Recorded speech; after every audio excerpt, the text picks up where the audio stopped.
This is Trophy Gold, the Cross Stitch Part 2. Let's do a bit of recapping. The characters found themselves, for different reasons, all in the dungeon of a local king, and they were pressed into service of said king to figure out what's going on with a village, Sonderfall, that just disappeared, just literally disappeared. And so the king hired this like priestess to see if there was some magical connection, and the priestess herself hired a bunch of mercenaries to go find Sonderfall. More on them later. And now you're the new group of like tributes to go figure out what's going on in Sonderfall. Some guards brought you out to this crossroad where Sonderfall is supposed to be and performed a ritual involving black string, burning black string, and creating this smoke. And then the smoke, once you step through it, took you to the village of Sonderfall. You were able to do a little bit of investigation before you realized that you were suddenly walking through the smoke again, and everything had reset. And then you did a little bit more, and then smoke again. So you're now on your third of what appears to be multiple time loops that are going on, repeated time loops in this town. If we take a look at the map, I'm going to use the map to kind of like describe what you know so far. So Area 5 is the inn, and the inn is where you have now encountered twice an individual called Helgir. The inn is partially collapsed, and one of the things that we discovered is that this partial collapse, which was caused by a sinkhole, a couple of the characters managed to like get to the space where it's collapsed and saw the sinkhole itself, but did not get a chance to investigate what's down there before the next loop started. So that is a thing. So you know kind of something going on there. Over to the far easterly side of the map, there is the ruins of a temple, which Helgir goes to near the end of the loop, goes over to the temple, and Helgir was observed fiddling with a pile of like trees and branches and detritus. We don't know exactly what he was doing because we didn't get to watch him long enough before the characters were distracted and couldn't see what he did. But in any case, and then the loop ended. So that is another thing. In the town square currently, each time the loop has happened, a person has appeared, a strange individual wearing a mask, and they just kind of stand there. It's unclear what their purpose is. It's unclear what they're doing.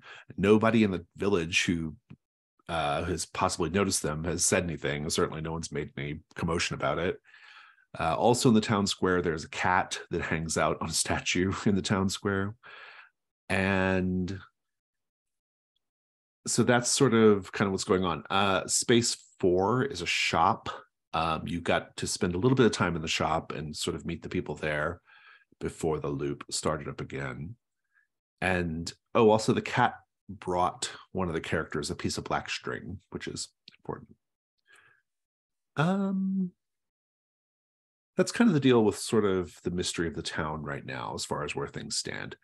Taking a look at the characters, you still do have to meet your burdens. That's worth pointing out here. That is still a thing you have to do. You still need to be finding treasure. You can do so by spending some of your hunt tokens in order to find treasure, or you might just find it because you look in the right place. And so just kind of be mindful of that.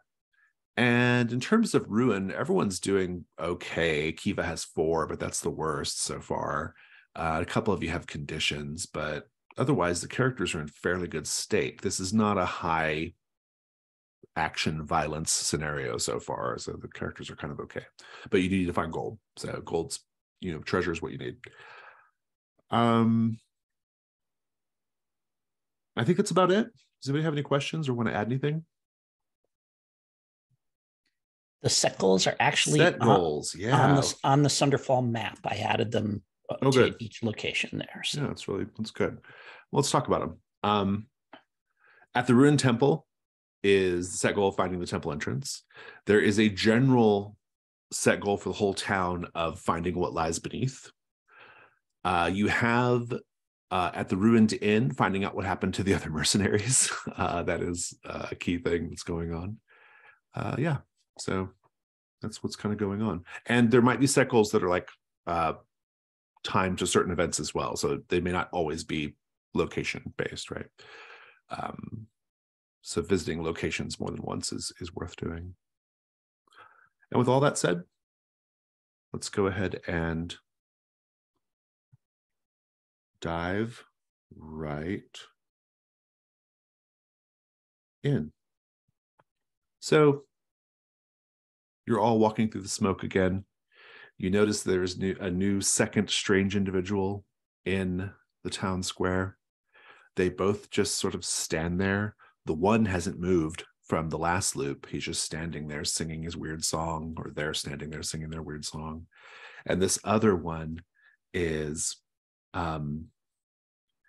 seems to be really kind of going through it, like going through some kind of strange lament, the way they have their hands thrust up in the air and are kind of making sorrowful noises. Now that you have had a chance to kind of somewhat take the lay of the place, I will tell you that I'll point out some other things on the map that you can have figured out by just observation. So you have this kind of house that's over on the western side. I think I said eastern earlier. There's this house on the western side that is kind of it's like almost like two towers joined by a walkway in the middle. That's numbered number 2. You have this little copse of trees over in the southeast. There is a farm and a barn associated with the farm. There's the shop. There's this building near the town square with a tower on it, which we have not really looked at yet. And then there is a house behind the shop. That's space 3. And so at this point, I guess we'll just go around the table and find out what everyone's interested in doing, and then we'll figure it out. I will tell you that Helgir sees you coming up the road, and he waves. He does that look of like, oh, and he waves to welcome you. Let's just go around the table. Basso, what are you doing? I'll probably take out that piece of paper that I got last time and share it with everyone. Pieces of paper. Yes, that is a thing that is happening. You can, practically speaking, share that however you wish, Daniel, with the rest of the group. As soon as we come out of the smoke again, Basso just stop. Be like, we were spread out before, but now that we're back together, I found this piece of paper floating in the what's that thing called? Pond in the center of the square.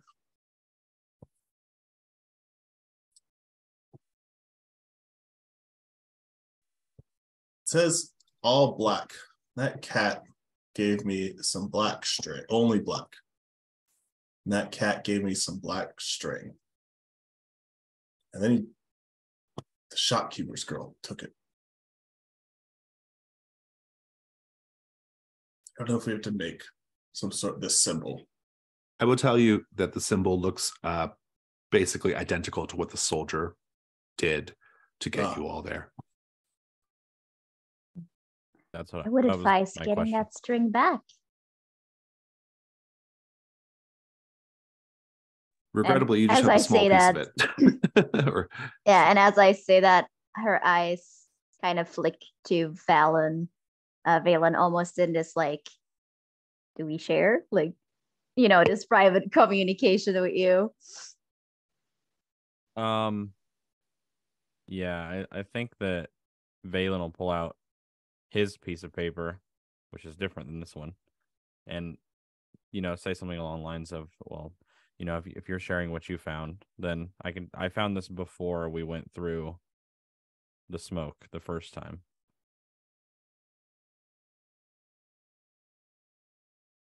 Gather you're going to upload that to chat. Okay. Very good. I can't remember which this one is. I guess I should look at it, huh? This is like a bit of scripture.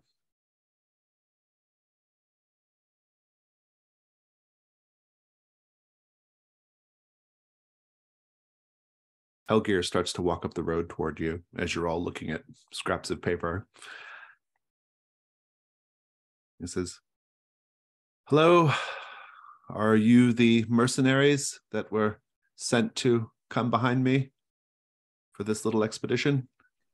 Yes, we are. Oh, splendid, splendid. Well, I have rooms ready to go for you here in the inn. Here, I can help you with your things. And I kind of like I make a like what things gesture, like I've got like whatever, like my sickle and but like a bag on my belt or something like that, and I would say, friend, if we had things to carry, we wouldn't be engaged in this job right now. If you had a lot to carry, I probably wouldn't offer to help. See, that's where we're at. And so he says, in any case, let's get you all settled. Come on. And he waves. Good of you to be our welcoming committee. He's like, I guess I am sort of the unofficial welcoming committee today, aren't I? And I shrug, like, I guess so. And kind of like look meaningfully over my shoulders at my friends and kind of like, let's see what happens here. And lead on, sir. I think as he says, like, I am the welcome committee, Quinn like smiles and says, "You even brought song and dance," and gestures at the people in the square. He looks at the strange individuals in the square and he says, "Oh yes, they've always been there." Such an odd song, isn't it? Well, yes, I suppose. I suppose one gets used to it. I suppose one does. Let's not wait to find out. What's everyone else doing? Is everyone going to the inn now? Now that he's like actively inviting you to come in? Yeah, I think after Kiva gives the look, Valen will stick with him. I think Quinn is still more interested in the temple. So I think what they want to try and do is kind of like go along. Because I believe that I know that he went from the back entrance. I don't know if I would have known there was like, that's where he originally came from. But I think it's more like I'll stick around now, but I'm going to flee as soon as I can. Because I want to see temples. Let's pick up with that, Quinn. While everybody else he takes you to like the half that's not collapsed. He actually explains to you. He's like, there's a sinkhole. It caused part of the inn to crumble. And he's like, there's a couple of rooms where you can store your things. And he says, and he kind of says, no need to lock your doors at night around here. And as you all are kind of getting things sorted, Quinn, perhaps because of the way you approached, this is the first time you're aware of something. There is some kind of commotion going on over by that strange house, the one that's like two towers connected by walkways. Mm-hmm. You hear like a tapping, but it's less frequent than that. It's more like, and then you hear, after each little noise, you hear, "Come on then. Just come on." What do you do? Yeah, I think immediately she's like, "Ooh, interesting." And just kind of like perks up. And I think she will try to sort of sneakily, but honestly not too sneakily, approach and see what is wrong with that. What is up with that? Make a hunt roll.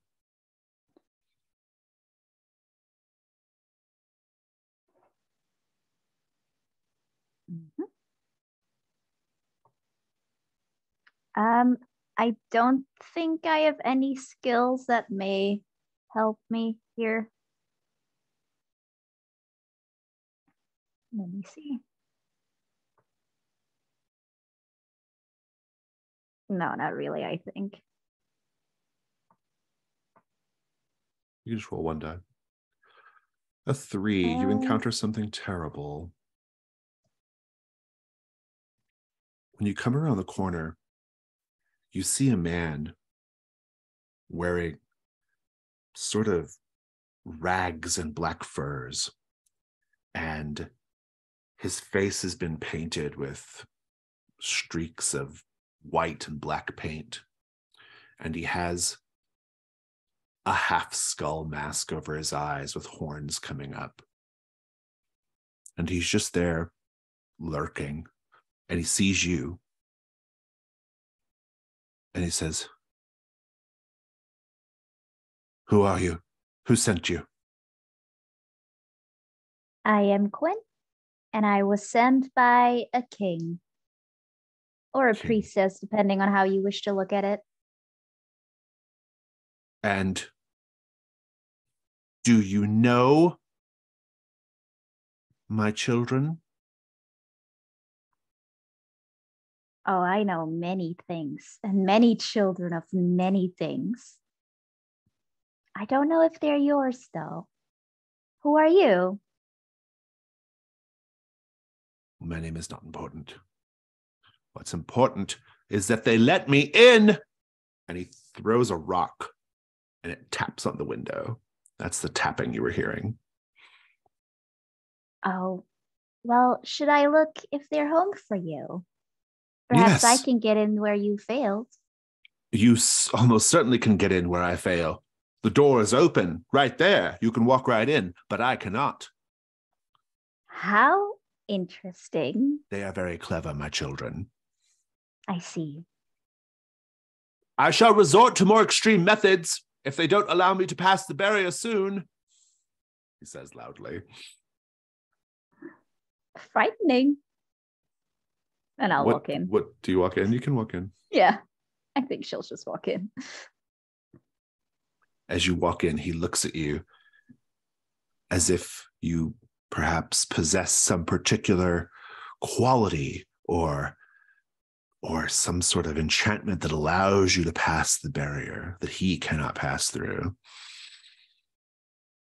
And he's about to throw another rock, but he stays his hand. Let's check in with the others for now. So,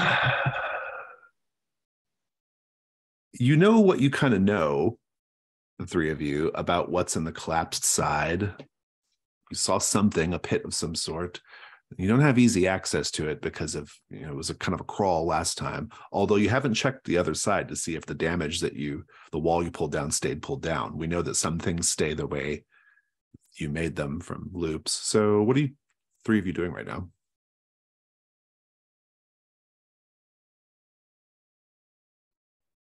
I'm going to check that wall. See if it was still up or not. It is, in fact, torn down still. You can see it from where your grappling hook and where you kind of peeled it off, giving you access to the pit. I can see the pit still? You can. Awesome. Oh, Kiva, that wall's still down. Do you want to see what's in this yes. thing over here? I am much less likely to die going down this way. And I've tried to get in there thrice now, and perhaps this time will be the charm. Would you like to accompany me? Yeah. I kind of look at like big armored dude, and I'm like, hopefully everything will, nothing will collapse under your feet. Yeah, I'll take my 10-foot pole back out and trump over the wreckage. So the two of you are going back out and around to the collapsed side, right? Mm-hmm. Valen, what are you doing right now? I think that I'm just observing Helgear to see if because I wasn't here the last time that he rooted around and stuff. So I think I'm just gonna watch him and see if he has anything else to say to me, I guess, especially with everybody else leaving. As soon as he's aware of Basso and Kiva going around to the collapsed side, he follows them. Oh, okay. Well, I'll stay behind him and between them. He says, "Oh, friend, why don't you just stay here and put your things away? There's so much to be done. If you excuse me for a moment," and then he continues around. You can still follow him, but he comes around while the two of you are crawling over that torn down wall, and he says, "Excuse me, it's very, very dangerous. You don't want to be there, I'm afraid. That's not good." Oh, don't worry. I can assure you that it is less dangerous than it was before. You see straight away what he doesn't want you to see. Okay. There are piles of bodies in the hole. You are correct, my friend. It is apparently exceedingly dangerous down here. He has his weapon drawn. Yeah, okay. Yeah, I was hoping I could have mine drawn behind him. Indeed. Let's cut over to Quinn for a bit. Quinn, you are at Tvillinghus. It is a bizarre house sitting atop. It's actually like 2 stone staircases that spiral up into the interior. The house is almost like perfectly bisected, and they are mirrors of each other. There's not much to look at when you get up there. Just on either side, these are essentially 2 rooms. They both have like kind of ratty mattresses and things. And there are, in each room, 2 young people, 1 in each, long blonde hair, very pale. And they speak to you like you're in the middle, in the walkway in the middle, and they're in either of their rooms, and they speak sort of in tandem with each other at you. They're like, it's a girl and a boy. "My name's Una, and I'm Udo. Were you sent by our father?" Oh, I wouldn't say sent, but I have made his acquaintance. "How unfortunate for you. We'll go back down and explain to him that we are not coming out, and he is not coming in." Oh, and what, pray, may tell be the reason for such an unfortunate separation? Shouldn't family be together? The fight is breaking out at this point over at the inn, Quinn, but you can't hear it because there is a sudden cry of anguish down below at where their dad is. Ah! And one side collapses, burying that twin. Udo, the boy, is buried. Mm-hmm. And Una, her eyes widen in horror. Udo! Meanwhile, the fight. It is a combat. He's a tough character. He's an 8. There are 3 of you. I would say that Valen, you getting the jump on him would have an advantage, but you didn't really because he planned on this is probably not going to end well. But in any case, if you're doing the combat, say how you're vulnerable and roll a weak point. I think I'm on top of the wreckage and I don't have a good foothold. Footing, right yeah, sounds good. What'd you get? 5. 5. Okay, great. I think Valen he's like this frail, like late teens, early 20s. He probably hasn't been in a real fight before. So he's just trying to help the companions that he has. I love it. Go ahead and roll weak point. 2. We got a 5. We got a 2. Kiva? I mean, I'm vulnerable, I think, because like I went in first, which means Basso is in front of me. And like I'm just kind of stuck down here. I'm sort of bottlenecked. So Yeah. I don't know, like it'll be tough for me to get to get in there, but there's a very real chance I could slip or fall or something like that. I feel like the position I'm in is more dangerous to me, like trying to actually get into the fight than the risk of getting stabbed, because like that's Basso's between me and the bad guy. Absolutely. Go ahead and roll weak point.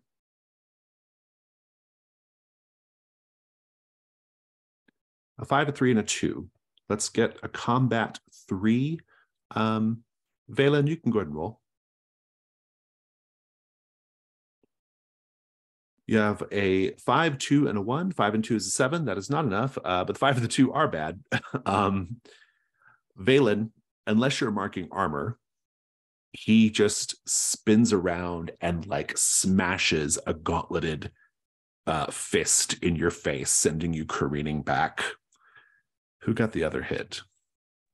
Basso. Basso got the other hit.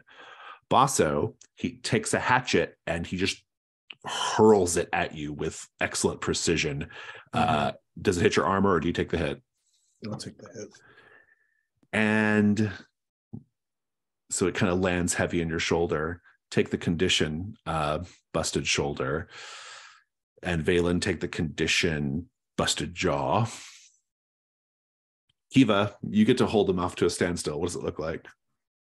I think it looks like I've got that like you can see in my picture there. It's like a hooked thing that I use for like cutting honeycomb and stuff like this. So maybe like I'm trying to like, Basso's there in the fight and I'm trying to just kind of like swing it around him and stuff like this, and maybe it like catches his arm a little bit, but he can just twist. I mean, he's clearly an experienced fighter and I am not. So, I'm not going to hit him unless somebody is distracting him while I do it, I think. Yeah, I love it. That's great. Let's do the second combat round. Kiva, you can do a combat 4. Bet.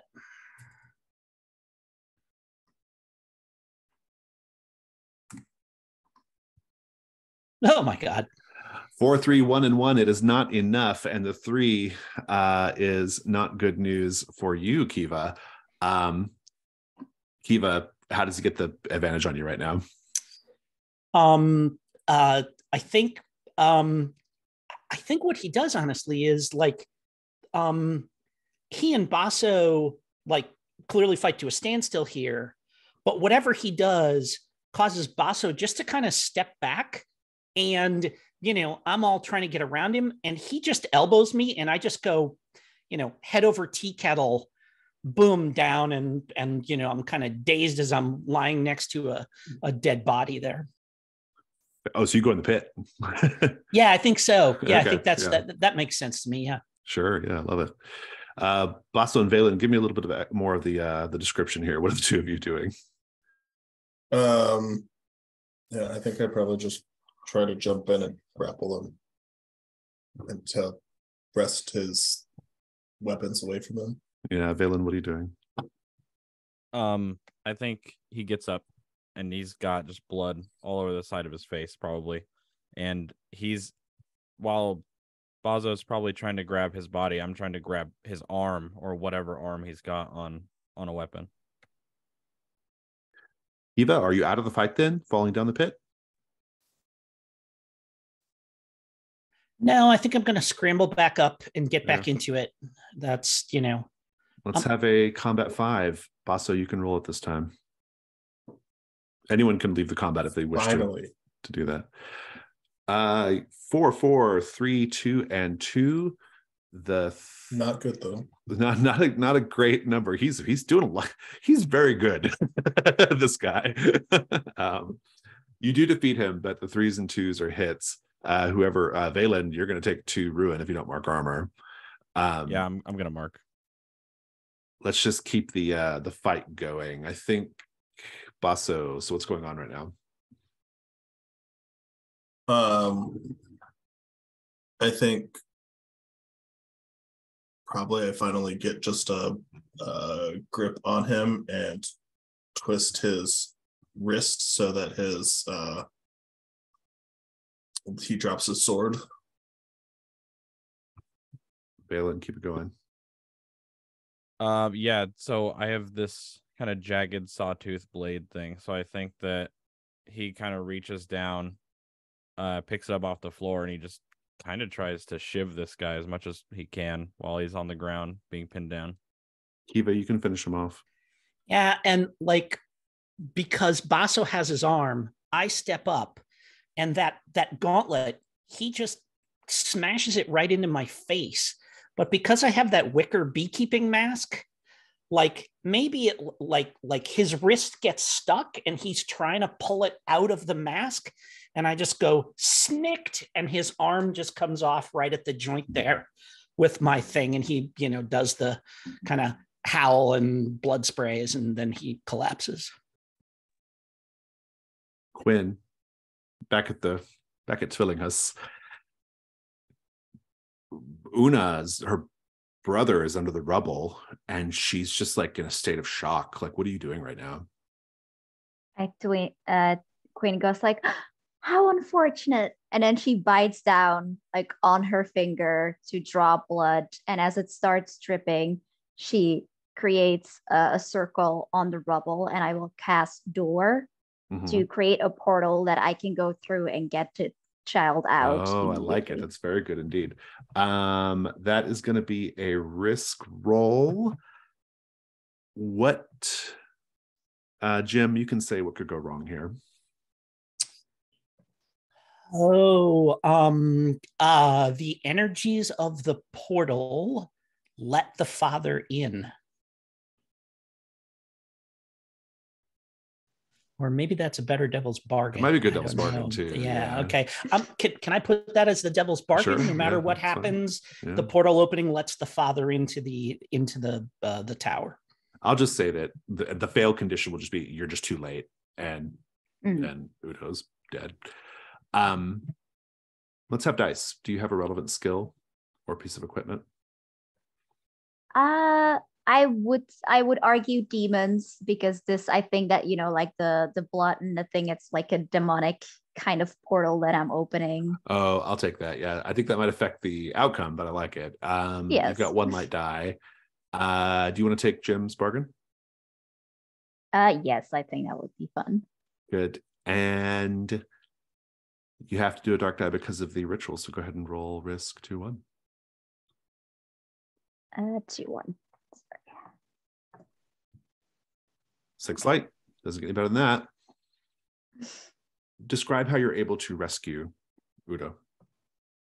Yeah, so she, like, the blood starts dripping, and I think, like, as she does, like, the very elegant movement, like, the blood almost immediately, like, takes on a will of its own as it sort of, like, starts flying, knowing what to do almost, or being almost, like, telekinetically controlled. And I think this portal opens up. There's this bright flash of hellfire, essentially, this bright flash of dark and red and just darkness, and for a second this flash of fear and doom of opening something that should never be opened at all. But she's just still smiling, still in control, and reaches through as the darkness kind of swallows her whole. In this darkness, she finds the child, grabs his hand, and just gently pulls him out. And then just with like a flick of her wrist, the portal closes, but not before somebody steps through. Yeah, probably. I think you see the father standing there, and he says, I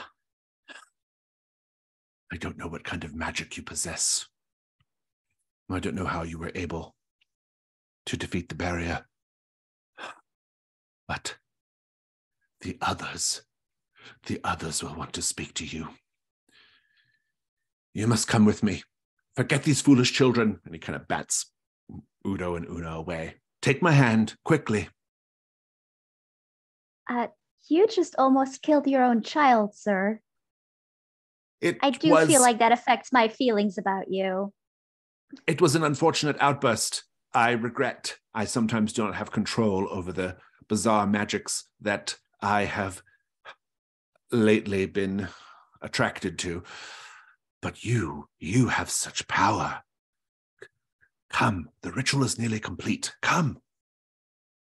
Oh, Well, this is a terrible idea, isn't it? And I take his hand. So he's rushing you down the stairs to go towards the temple ruin. That's where you're headed. Kiva, Valen, and Basso.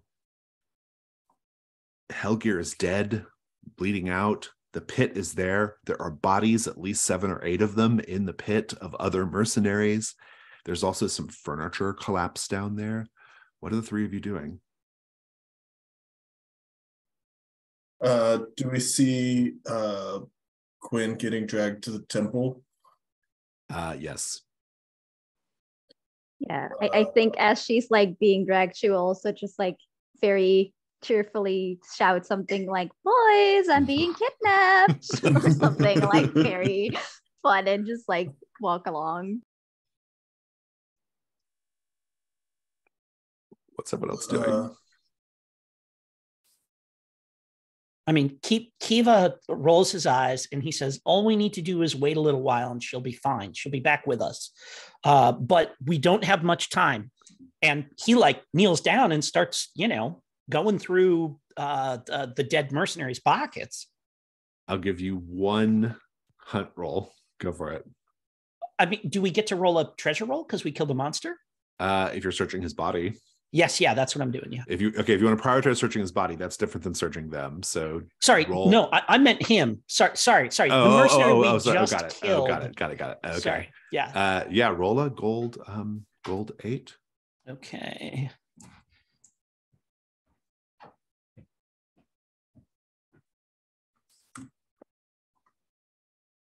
$1 gold. He has a pouch of silver. It's the equivalent of 1 gold in the game. But also, he has a journal which you can take from which I person. will.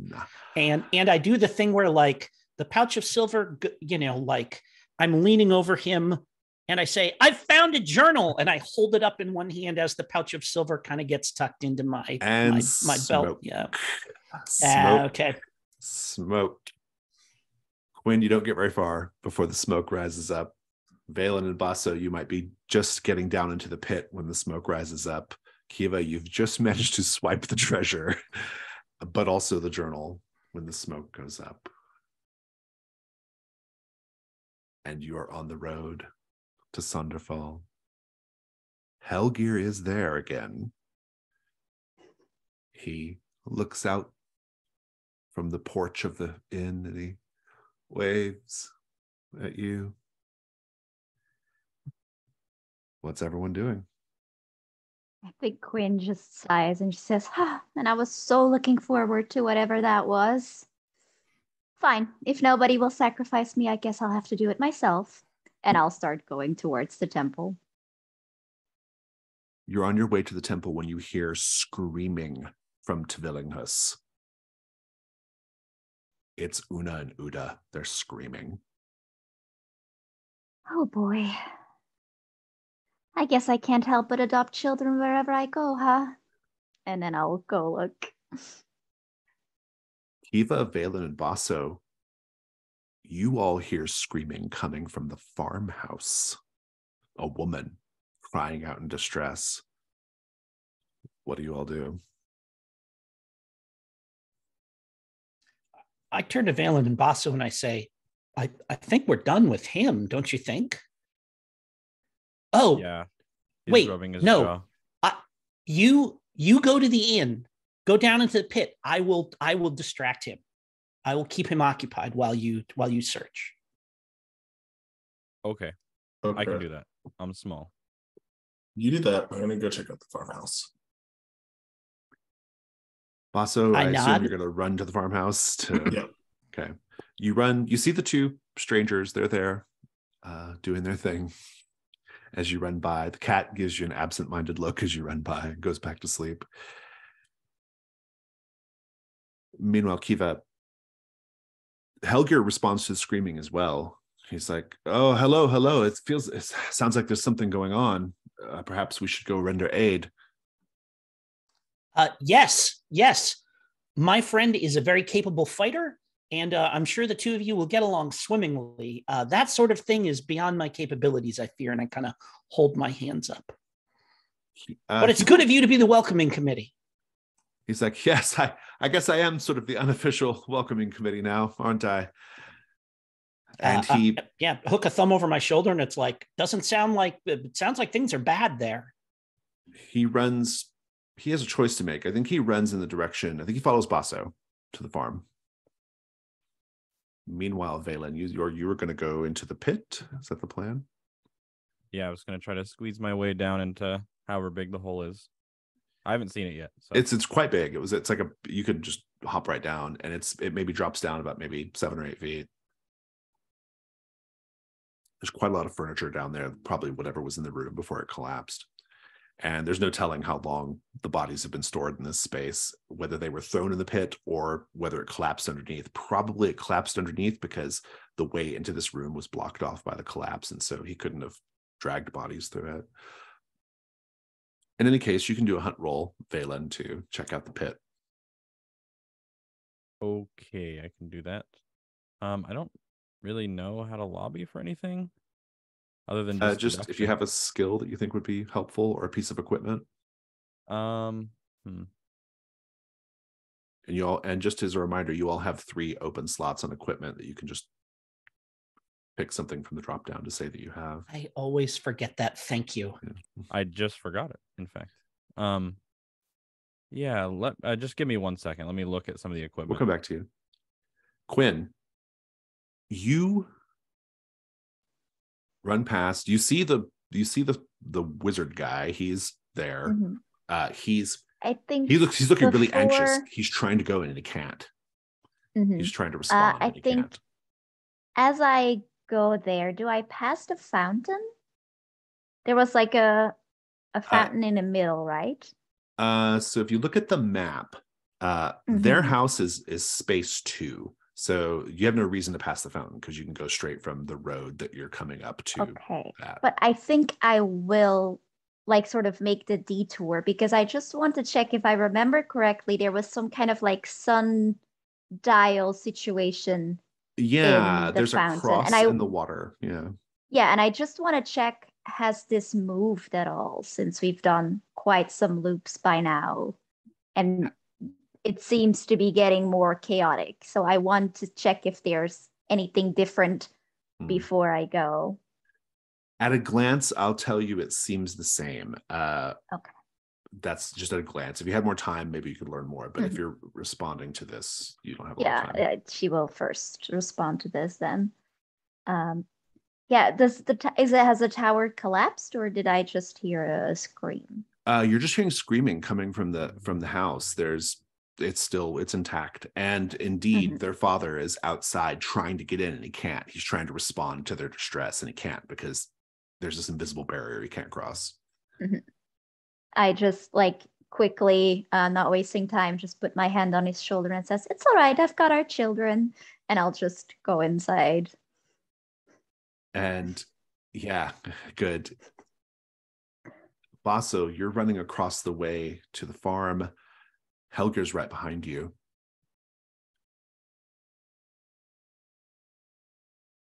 When you get out of eye line of Kiva and Valen and the others, he attacks you. He's taking the opportunity to pick you off while you are separated and out of sight. He is an endurance 8. How are you vulnerable? I just sprinted across the courtyard. Go ahead and roll weak point. 6, not great. Go ahead and roll a combat 1. Good luck getting an endurance 8 on a single 6-sided die. You got a 3. Give us the first part of the combat. What's it look like? I think I hear him just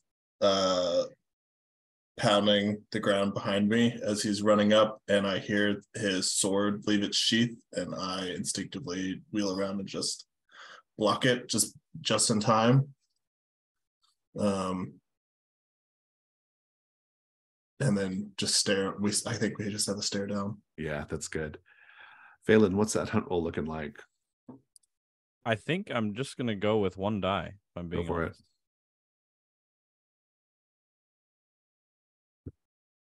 You got a 2, you encounter something terrible. One of the corpses, its mouth begins opening wide like a cottonmouth snake. Something is stretching it open. And you see thin, whip-like black tentacles flailing out of the corpse's mouth.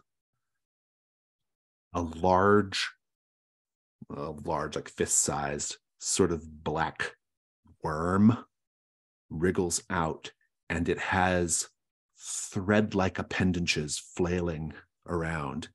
And at the ends of each of the thread-like appendages is like a stinger, but it's like a needle. And so this thing has like black thread arms and needle pointer things at the end, and it's just crawling out. And then you realize there's a bunch of them down in the pit, and you are suddenly beset by all of these black thread, needle and thread worm things. They are just swarming you. What do you do? I think that he stumbles back, like falls backwards. So I assume I'm kind of like standing in the pit. Falls back, and he just yells for Kiva if Kiva's still near him. Eva?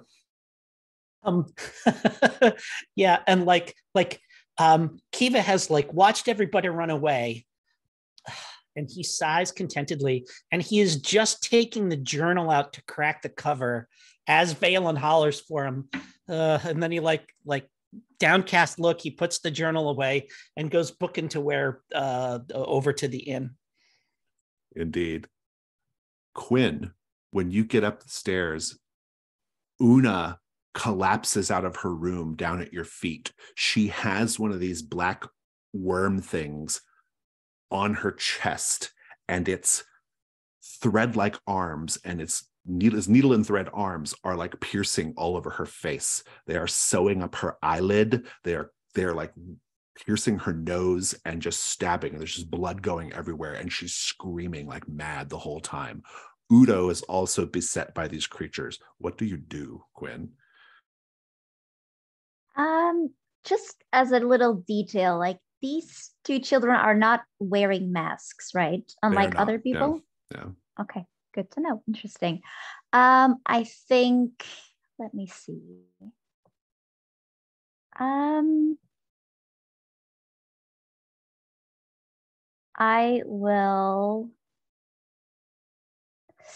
don't know if you'll allow this, but what I try to do is once again with the blood, and I want to try create like a portal so the thing would like fall through her face or like through her chest, right?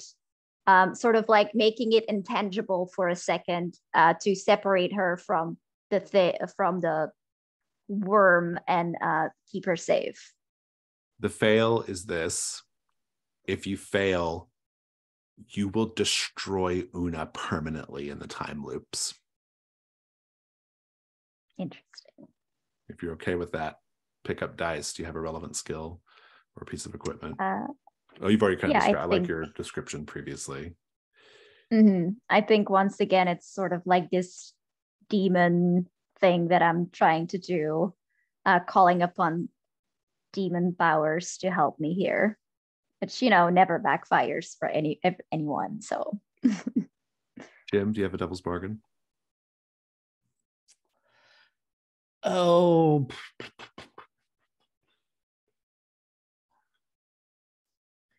mean, I think, I feel like no matter what, that worm that's on the thing's chest is gonna know where Quinn is in every subsequent loop. Oh, that's really good.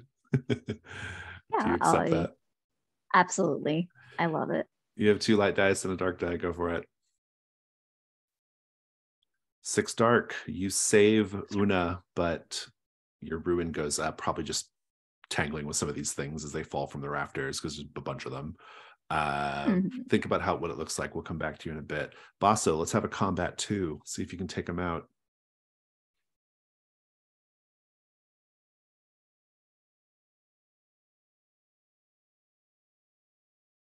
Three and three is not enough, but you're still at a standstill. Yeah, I think we just keep trading blows, and I might yell out as well. Trying to let the others. I don't know what they're going to do, but I think they're a little occupied at the moment. Yeah. The screaming in the farmhouse stops. Okay. Valen, you are down. You and Kiva, Valen, you're being beset by these things. Kiva, you can see Valen's in extreme danger right now. What are you doing, Kiva? I go running in, and I am and I pull up that smoker that I have that has the vermin repellent, and I say, Valen, hold your breath. And I start in there, and I say, get out, get out, get out. And I'm just trying to like disorient them enough to allow Valen to just escape, to just run. I love it. This is a risk roll. What could go wrong is I think it's not enough, and Valen has to make his own risk roll to get out. Do you have a die, or you have equipment? So your first I have equipment. Die. Yeah, I'm specifically using a charge from my vermin repellent here. So, Daniel, you can make the devil's bargain. Although I guess this doesn't list the Sorry, number of uses. I was looking at something else. What's going on? Oh, Kiva is currently trying to smoke out the worm things from the pit that Valen is in.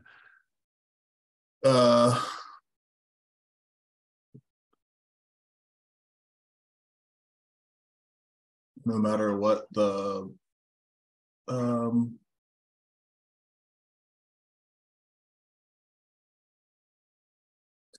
matter what, the worms are attracted to you or to Kiva. Like for good, like yeah. Either way that they're like, if they're smoked out, they head towards Kiva, or they get distracted by the smoke and start heading towards the smoke. I will go with rolling one die. Very good. You got one light die. All right. I don't think you need a dark die yet because you're safe, Kiva. Yeah, could roll one light. I'm on top. You're not the one see what we got in danger. That's you got a 4. I'll tell you the complication. You can decide if you want to add a dark die. Mm-hmm. The complication is you won't have access to your vermin repellent until you take some kind of restorative or replenishing action. I will accept that I need to like put some more fuel in it or something like that. Yeah. I'll go ahead and do the charge thing. Yeah. Quinn, go ahead and describe how you rescue poor Una. Yeah, so the portal once again creates this ball circle of blood, and it like splashes on her, creating for a moment this intangibility that the creature falls through. And I grab for her, sort of like almost gently, like taking her and placing her almost in this dainty, like in the romance movie where the guy would put her over the puddle, almost like that sort of feel to it. And I think as I do that, one of the tentacles breaks and slithers across the floor and goes into the small wound that the bite wound on my finger, and it slides underneath, and we see it crawl under my skin, crawl, and then just like to the pulse, and every time it beats, you just see like the little bubble of the creature that has lodged itself there, waiting. You hear their father call down, "Hold on, Udo. Hold on. I'm going to help you, son." Because Udo has his own he's dealing with. Right. And then shortly thereafter, the tower collapses on Udo. He cries out and the tower collapses, and Una screams, "Udo!"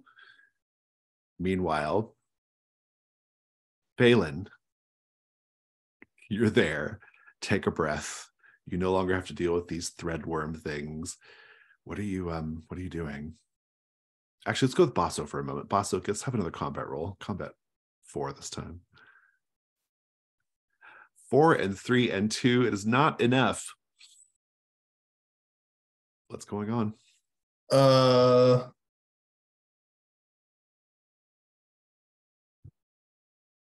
think parry like another roll. Can I run?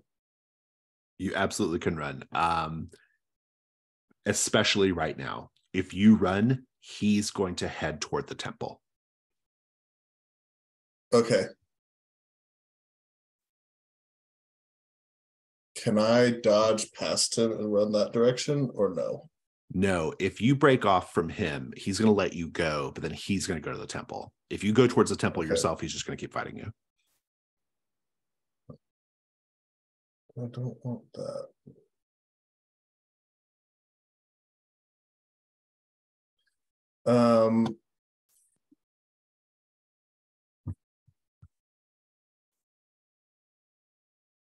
Yeah, I'll just keep fighting him then.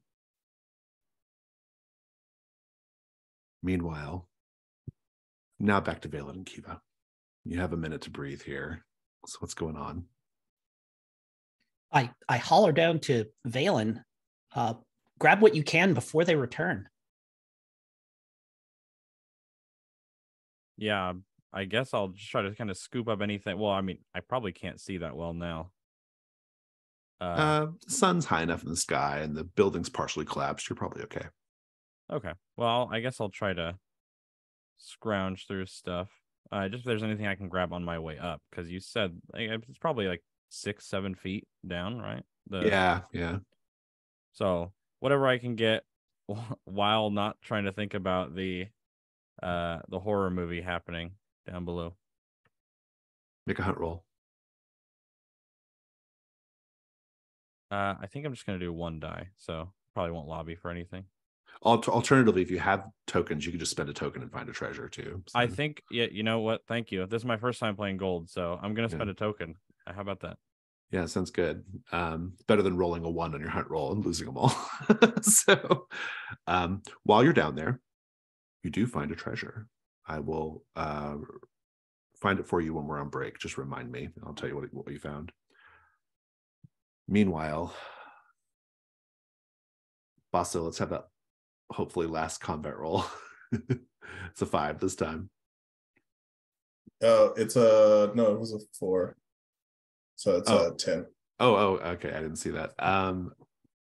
Fantastic. Describe how you defeat him. I think probably he stabs me in the side. And we have been like trading blows for long enough, and I think he pulls out like a smaller knife and stabs me in the side as I run him through with my sword. Very good. And then I collapse to the ground next to him.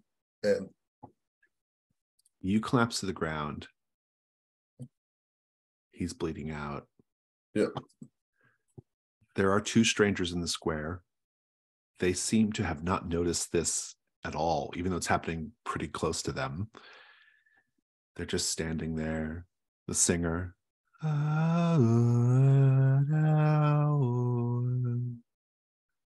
lamenter.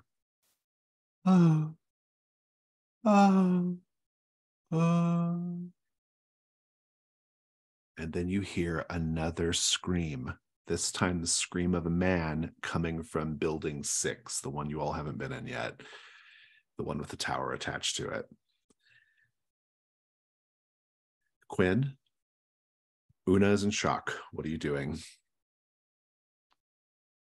I will tell you that you see a lot of blood pouring out from the rubble this time, from where Udo was.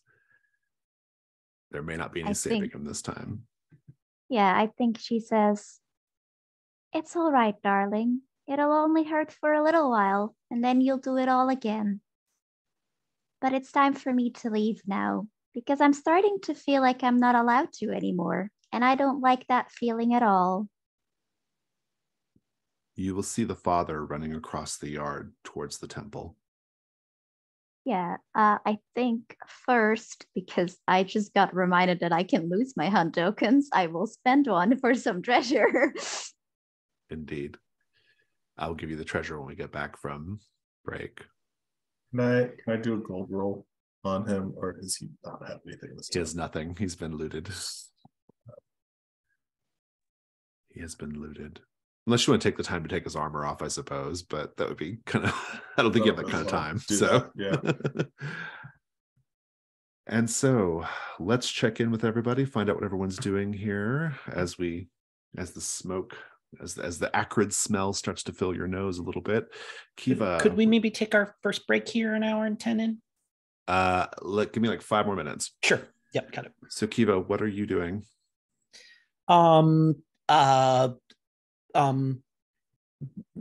Like it, there doesn't seem to be anything. Sorry. So just as a player, we've solved that set goal, right? The set goal is sorted. Yep. Okay. It's down Okay. And so I'm going to say to Valen, kind of as he comes back up, I say, that was close. We probably shouldn't linger here, but this is all going to end very soon. So I could use a second set of eyes. And I pull that journal out and I do that thing where I kind of hold it between us, and I'm going to flip through it so that we can both look at it to see what we can make of it as we go through. There is a relevant page, which I will give you when we get back from break. And let's check in with everybody else. So the two of you, we know what you're doing.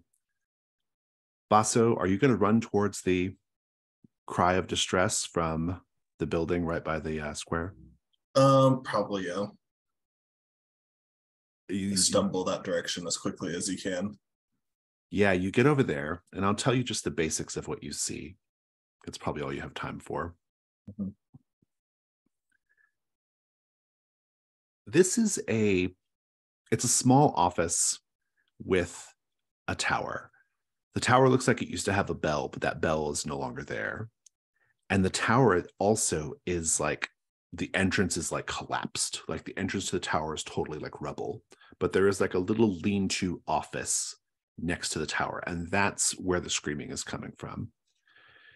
Inside, you see a man. He has one of these thread worms on him that he's wrestling with, and it's jabbing him and poking him. And I think he lets out a yell, and it just gets him in the tongue. And so he just has like a needle-like arm in his tongue. What do you do? I think I'd probably try to slash the worm with my sword. Indeed. And try to cut it in half. You can. He's got it held enough, and you're in no particular danger yourself. You can slice right through it. It spatters everywhere. And the cat comes in, fiddles with the thing's string arms for a bit, and then realizes it's not what she's looking for. And she hops up from the window in the lean-to up the tower, and goes up the tower and pops into a little crevasse up there. And the smoke fills your eyes and mouth. And here we'll take a 5-minute break.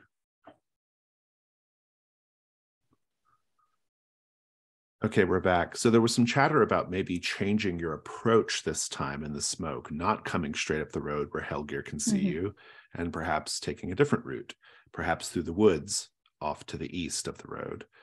In any case, you're coming through the smoke, and a bit of planning might do you some good here before you head out, or just what's everyone going to do? I think first Kiva will say, friends, wait, I believe this journal has some very important information for us here. And I show them the diagram and what the text says, the handwritten text is, I finally saw them preparing for the ritual, ! I've disposed of the others, and I'm sure it's almost time. What will we do with our forever mouth? Mouth? Youth? Month. Month, our forever month. Thank you. I can't wait to find out. One thing I did notice, it looks like one of their strings is fraying. I can't approach them, though. They don't know I've been watching them. But it really seems like a weak point. Very intriguing indeed. This is probably from Helgear, because you got it off Helgear's body and it's his journal. Also because he admits to killing the other mercenaries. Yeah. There's that part too. Disposed of the others, yeah. Mhm. And also this forever month. What does that mean? Seems like you're all getting about a forever 30 minutes, but that's okay. Well, I think we should focus on the temple. It seems they do not want us there, which means that that is exactly where we must be. Yeah. A couple loops ago, I saw our welcoming committee rooting around in some underbrush inside the temple. I assume there's something down there that's very important. It's where the father wanted to go too. Maybe it's what starts this cycle every time. Perhaps. But I think maybe we should try to stay unnoticed and find out as much as we can before. And no more distractions. After all, these people are going to go through it anyway. If we There's save also- them now, there's no point. There's also the diagram there that Yes. corresponds to, that seems like it corresponds somewhat to the shape in the other note. Is there... If I look at this diagram, does it seem like the points of it align with where some of the buildings are? Like there might be a specific way that we need to walk in this village, like according to set pattern? You can make a hunt roll. Okay. Do you have something throw like a one. symbols or anything like that? I have trickery I because don't this th- might be like a, like kind of thinking of how would I try to trick people into not. No, I don't think that really applies. Not based off what it is. I owe you both treasures though. Let me give you your treasures before we forget. So Quinn, you took your treasure from the twins' house, right? Yes, correct. You got a copper pot decorated with motifs of the autumn harvest. It has no intrinsic value. It's just a copper pot, but it is magical. Ooh. And Valen, you grabbed a treasure from the pit with the bodies, correct? Yeah. Valen, you found a fine lute of resonant spruce wood inlaid with mother of pearl star patterns and set with ivory tuning pegs carved like songbirds. It's worth 1 gold. And put that in your found equipment. And you just put its value next to it. You don't track the gold of found equipment. You don't track it on your gold tracker. You just put it you just make a note next to the equipment. But back to your inquiry, Quinn. I think this is probably just a 1 die hunt roll. Okay. Could I use some of my equipment? Could I say that this journal with invisible ink that I have, you could rip off a page, smear the ink on, and it would sort of reveal it's not the ink necessarily that's invisible, it reveals the invisible I like things that. Yeah, of the world. Yeah, I'm into that. Go ahead. Hunt roll. Okay. Not You got bad. a 6. Take your token. And I'll just tell you that there's no connection to the relative location of the houses and the diagram. Meanwhile, what's everyone doing? I think Valen probably explains how he saw Helgir up near the temple during the like first or second loop that we did. I followed him, and that's where he ended up. I don't know. I think it's safe to assume any screaming we hear is as a result of the locals' encounters with those worms. And we can leave them to their own devices because they'll be fine if we fix this. Yeah. No screaming so far this time. But I will tell you, if you spy a glance at the square, there are now 7 total strangers in the square.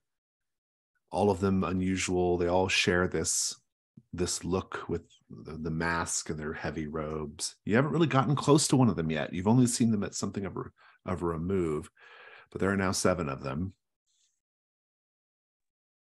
Is anyone interested in spending hunt tokens to resolve a set goal? I will absolutely contribute 1. I'll contribute. Sure. For which goal? Mhm. Find the temple entrance or discover what lies below. I think that Valen might have a good hint as to where the temple entrance is already. He just needs to get back to that spot. Mhm. Yeah, I mean the overarching set goal that would be a great thing to discover. Yeah, I'm down for that.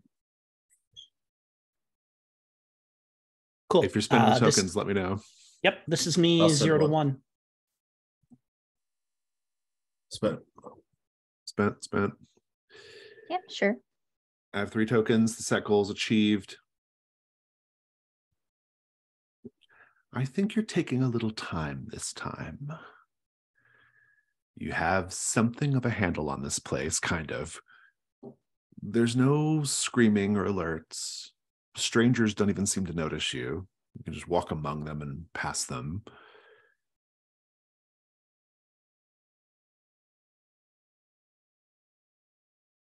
A couple of things.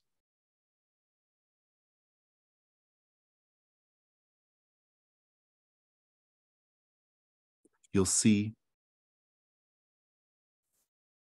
a cow in the barn across the way.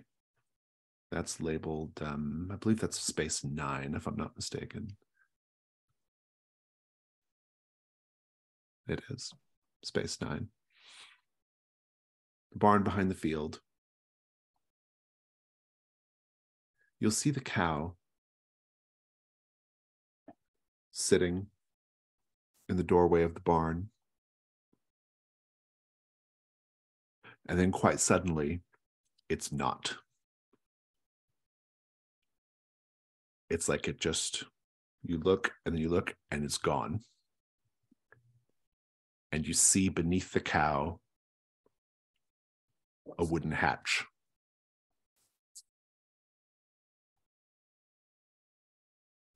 You're also aware, shortly thereafter,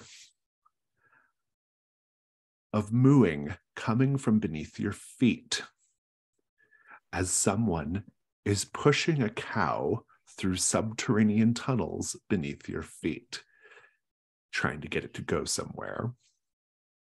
The general direction of the temple.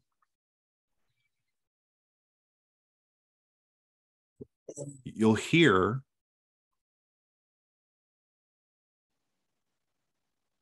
across the way, back by the little stand of trees on the eastern side, you'll hear a boy say, "What's down there?"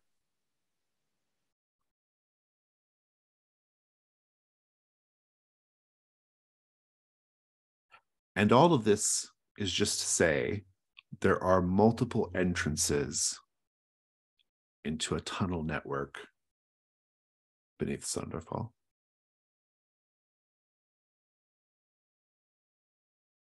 It can be accessed from at least the little wooded area to the east and the barn, possibly other places too.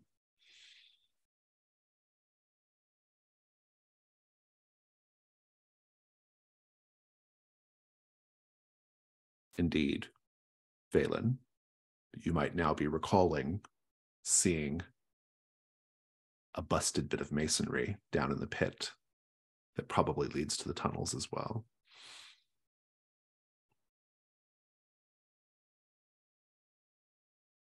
And so, helpful information. What is everyone doing now that you've kind of taken a little walking tour of the town and discovered this reality? I think Quinn is still very interested in the temple and the entrance to the temple, especially since Valen said that he has a very good idea where it might be. So I think she will go with Valen and or the others to really find that entrance and make sure what it's like. Yeah, especially after Kiva read out loud that Helgir's journal said that he was watching them do the ritual or something, and then I see him rooting around over there before we go. I think that he'll make it pretty well known that this is an important entrance, if not the capital T entrance. So Valen and Quinn are heading over to the temple ruins. Kiva, what are you doing? I see them start to head that way. And I say, see you again soon. Don't die before the next loop. And I'm going to walk into town and kind of, just sort of get in there with the people that are keening and wailing and singing and all that kind of stuff and see if I can, pick up the tune, figure out what it is that they're trying to communicate. Before you walk away, I think Quinn will just quickly say, if we end up separated again, when you start to smell the smoke, try to go below. Perhaps the tunnels will just simply negate the effect and we can go from there. All right. Very interesting indeed. Kiva, you can make a hunt roll since you're fairly close to the square. All right. And so let me just take a look at my oh, you know what? I'm going to add to my equipment.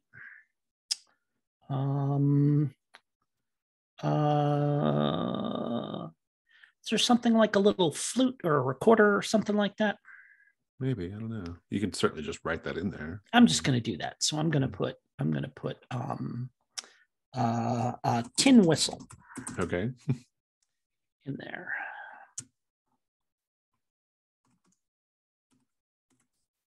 And then what do you do?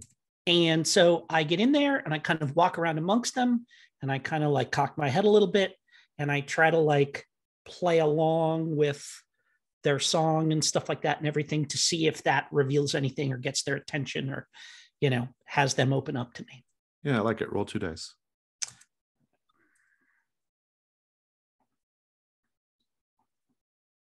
I'm not looking, so just tell me what you got. Double sixes is what I got. Wow, very good. Take your token. There are now 7 of them. The one who sings, who you've met. The one who yearns, who you've met. The one who hides, they are hiding poorly behind a barrel by the shop.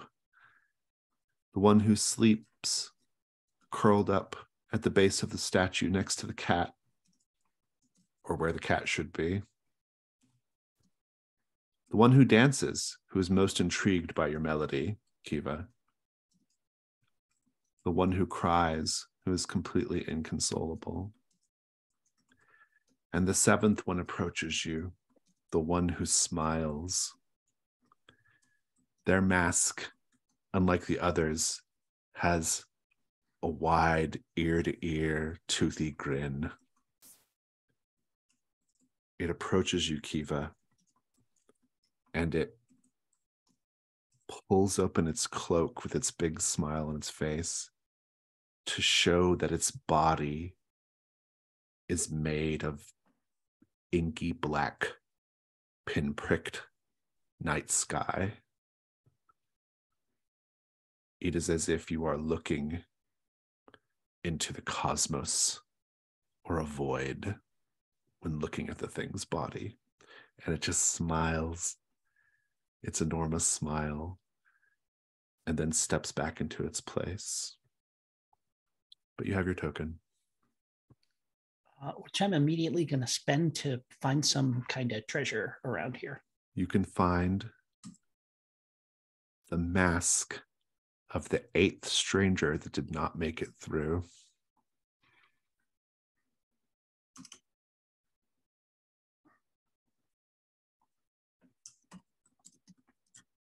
Basso, what are you doing right now? I want to look for the cat. I think right around this time, you can see the cat bounding up the tower in Space 6.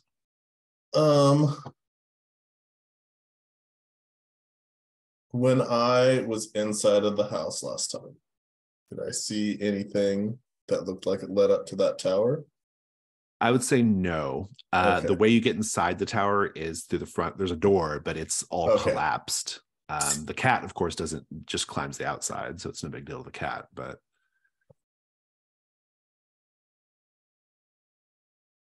I don't think I can climb the tower missing a hand. it might be a little tricky. Yeah.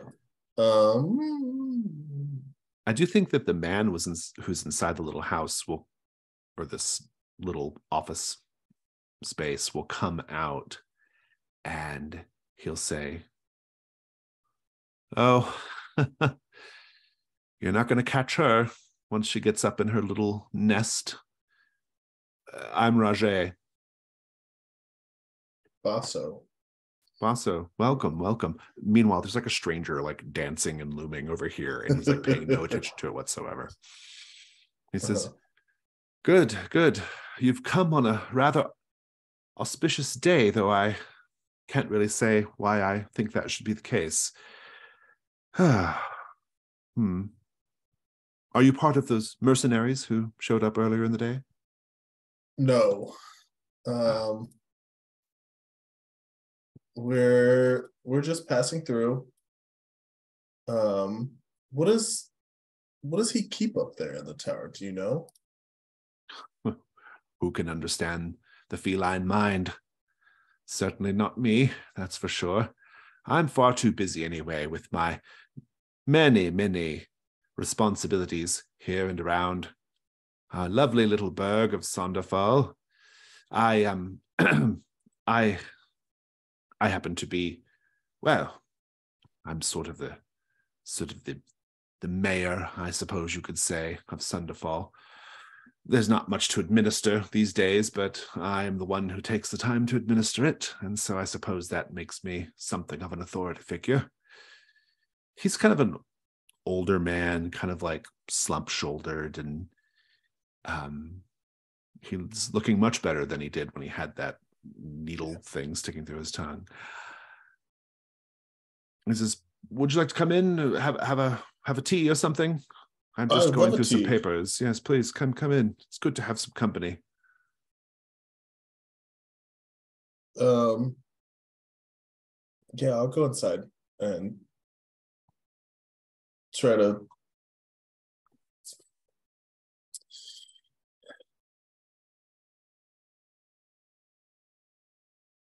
I'm just trying to figure out what that cat is doing. Indeed. I'll take a look around and see if I can find maybe any string in here in his house as we're going in. We'll come back to that. Anything that I've seen that cat carrying. Balin Quinn,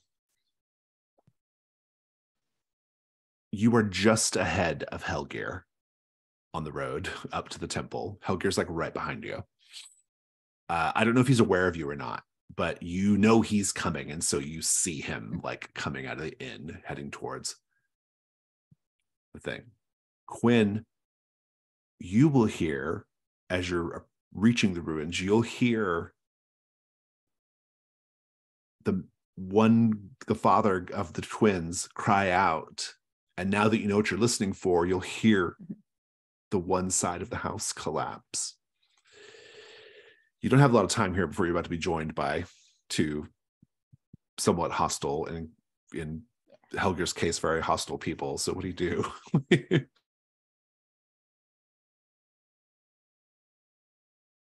I think as Phelan probably goes to like check out where he saw Helkir, I would like to. Is there like an altar or something that seems like it might have been a back room or something like that, or like something that is still somewhat standing decoration or holy symbol wise? I mean, we saw quite a bit already. I mean, Mhm. the temple, it's unclear who the temple was dedicated to, probably one of the sisters, but we don't know for sure. There are some busted stained glasses and that kind of thing. Valen, if you are looking for that particular like rubble that where you believe the entrance is, you can certainly do that. No trouble at all, Valen, because you know where it is. Yeah, I think he's trying to. If he knows Helgir is coming too, he's gonna be like, we have to do this quick. This guy has tried to kill me. All right, I don't really want to stand around. Well, that's very rude of him. And I will also spend 1 hunt token to fight some treasure Indeed. while this is happening. You will find a pair of red leather gauntlets studded with the teeth and pointed scales of a fearsome reptile. They're worth 1 gold. Valen, where that sort of like pile of rubble and tree branches is, you don't have to like look very hard to realize that you can move away the tree branches and discover that the rubble is actually like the remains of kind of an arch entrance, some stairs going down beneath the temple, the true entrance of the temple. What do you do? Yeah. I think that he like heavily whispers. He's like, Quinn, come on, we gotta go. And he's like, Phelan, if he, I can't he'll, like, walk grab down the her. aisle with you. I have a He'll- very, very jealous partner. And I think like even okay. as I say that, Okay. I follow him. Yeah, I'll like grab her kind of by the wrist and be like, look, I don't want to have to deal with Helgir again if we can help it. So he's being really pushy about it. Kiva, what do you do after you're done investigating the strangers? Yeah, they like, I seem to have found what I can find here. So I kind of like look around, and I realize there's that house behind the store that none of us have really paid any attention to. And, kind of wander around past the store and just sort of do the thing where I, press my face against the window and see if I can see what's inside. I think on your way, you actually like walk alongside someone who is also going to the house. Oh, okay. Yeah. Let me just pull up that location real quick. I presumed it belonged to the store owner and her daughter, probably, but there's a perhaps girl, a little Okay. girl, maybe 8 years old. She's heading from the shop to the house. Oh, She's like, oh, hello. hello. I'm Kiva. Very nice to meet you. I'm Elsef. It's very nice to meet you. Elsef, there are a lot of strange things happening in this town. I don't know whether you've noticed or not. Are there? There are. And hopefully I can help solve things. So, well, let me ask you this. She goes really close. She Yeah. says, is this about the witches? I fear that it might be, but we need to be careful to make sure they don't hear us. Perhaps inside the house you could. The house is perfectly safe. We have it. We have protections on the house. They can't come in. That's why we should talk about them inside the house and not out here.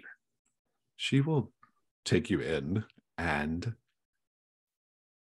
as you're going back to that house, a man will come around, kind of a middle-aged guy. Looks like he's been kind of working up a sweat, chopping wood or something. And he says, Elsef, who's your friend?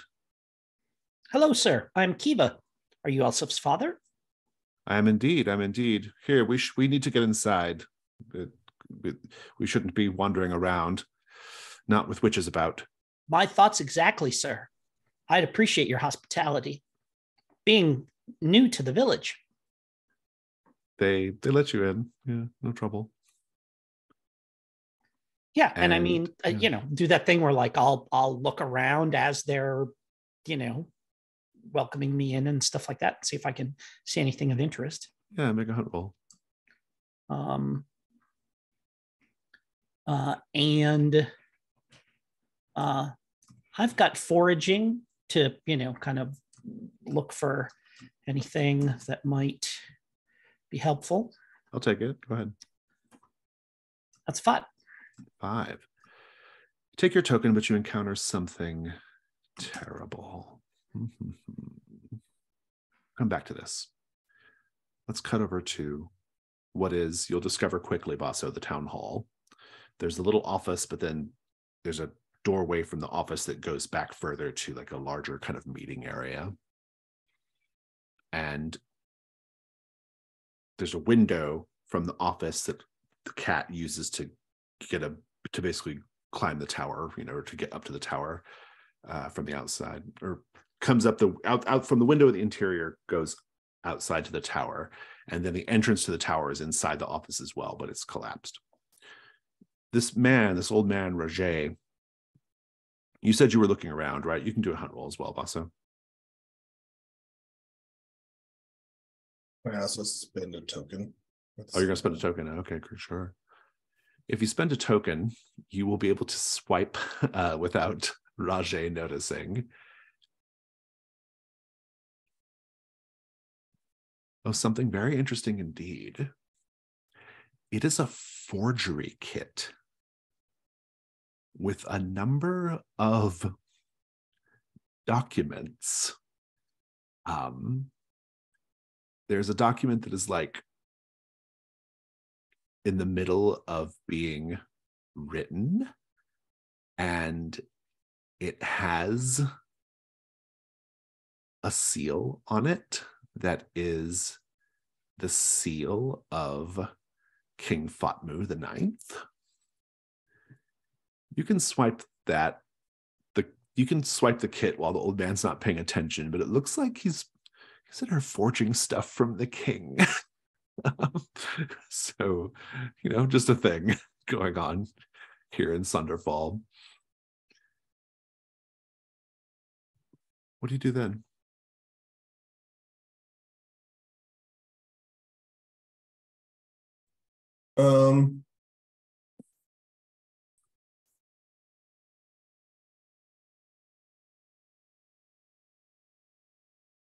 Can I take a look around as well? Like for specifically for anything related to the cat. You said that he would go out the window to then go up the tower. Mm-hmm. So maybe he spent some time in here or something. I'm kind of trying to figure out. I want to figure out where the string is coming from, if that's at all related. Yeah, what, no, for sure. That's what Basso is looking for. Indeed. We'll come back to this while you're poking around. Quinn and Valen. The stairs, if you're going down. Stairs lead to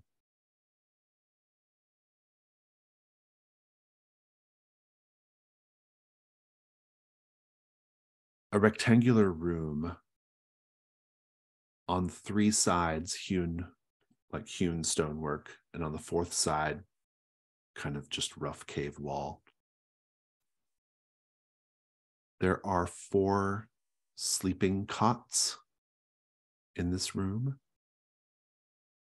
pillows, bedroll, and there is a fire in the middle that is not lit currently.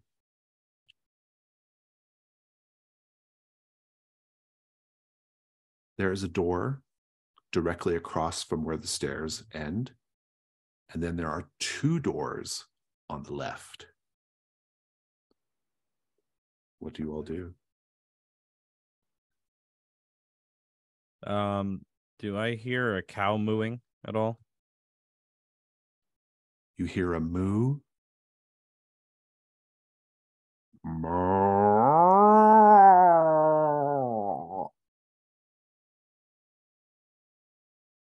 An exultation. Yes, from deep within, wherever you're at. I can feel it. Can you feel it, brothers and sisters?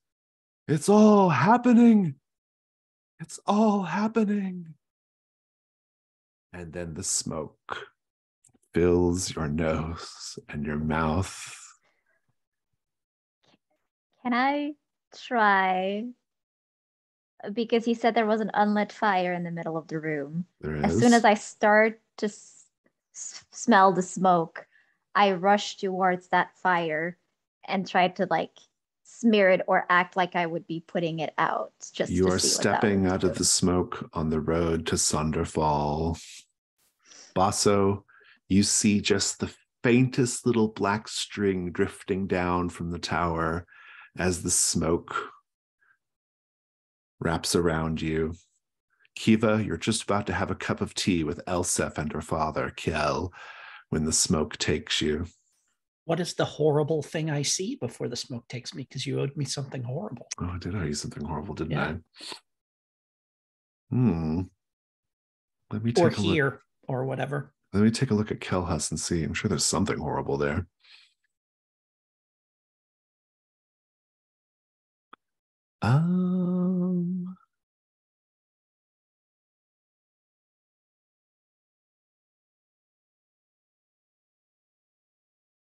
As you were. Okay. I don't know how horrible it is, but you can hear how do I want to describe this? Okay, let's say this. The terrible thing you encounter, Kel and Elsef. Kel reaches up as you come in. You noticed him reach up above the threshold of the door, and he thinks no one's looking at him, but he removes something from above the threshold of the door and puts it in his pocket.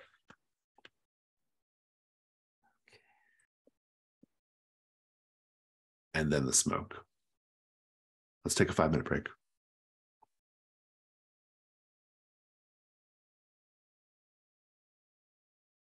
The smoke parts, and you are all on the road to Sonderfall. If you head up the road, you will, of course, run into Helgeir, or you can circumvent that and do something different. Now that you know where to look, you'll see you'll see that strange fellow throwing rocks at the windows of Tvillinghus. You'll see that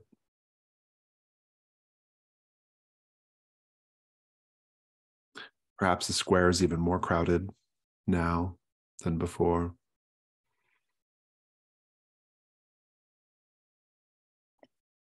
The cycle begins anew. What do you all do? All right. It seems like what we need is black thread, and then to find wherever we need to make this pattern. We found some things under the temple that we could check out. Or we should first try to get as much of the thread as we can. What do we think? First, what time of day is it? Is it the same time of day? It's always like was midday. Yeah. Okay. Just want to make sure it hadn't changed for some reason.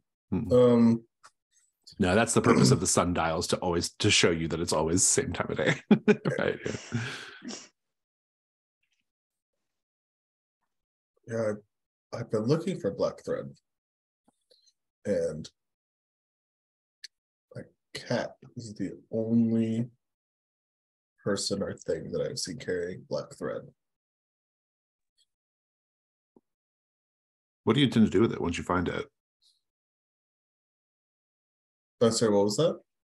What do you intend to do with it once you find it? I was hoping that we would find enough black thread that we could make the symbol on the first clue.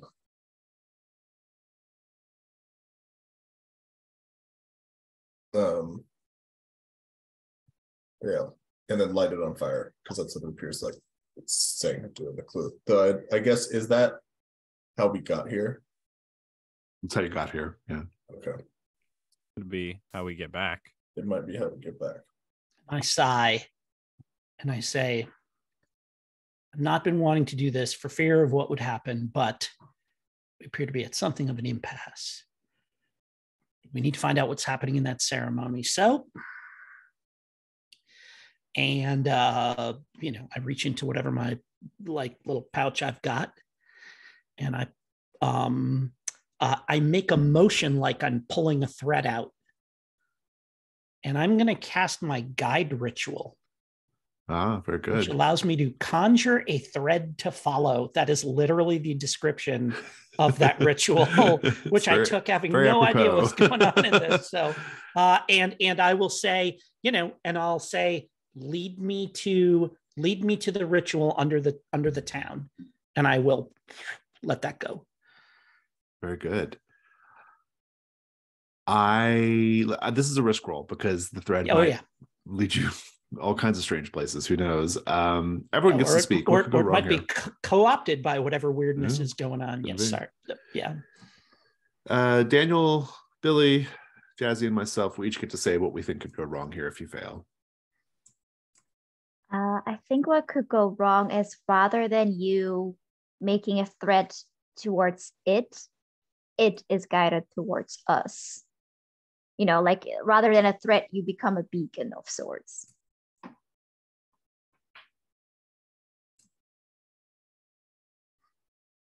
I think it just leads you just straight into danger.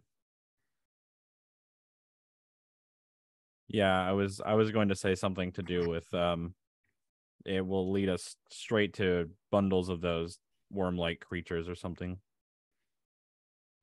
Yeah, I was just going to say it leads us to a trap.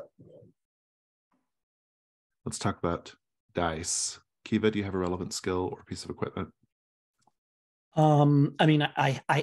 So beyond the ritual, you have paths. I have paths as a skill. Yeah, I'll take that's that. what I was going to say. Yeah. Good. Devil's bargains. Everyone can make one.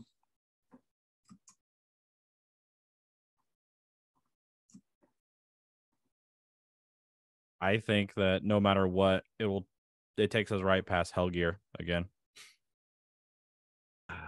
I'm gonna say I'm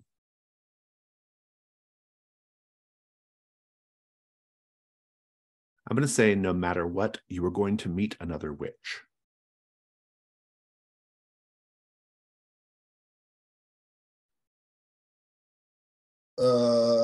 No matter what was the name of the final letter? It was Kel and Alpha. Oh, Kel and Elfs. I can't remember her name. Elsa, whatever the names are. No matter what, they're at our destination. I think no matter what, this threat will sort of wrap around your arm or attach to you, and it will keep pulling you in. Even when we reach our destination, it will keep pulling you into dangerous directions or mysterious directions. Oh, I really like the idea that because of the weirdness of the place, that threat is going to linger. Yeah, it has a life of its own. Yeah, that's kind of cool. Yeah. Intriguing indeed. Is that all the offers, or? All right, you've got that offer, 2 light dice, and you have to do a dark die because of the ritual. So go ahead and roll risk 2 light, 1 dark. And that is the end of Kiva. Oh no, that's your ruin up to 6. Mm-hmm. Kiva. Well, I mean, it succeeds. Let's give you a grand exit at least. Yeah. You are following the thread. The thread takes you in the direction of that little woods area on the southeast corner of the map. There's a shack there.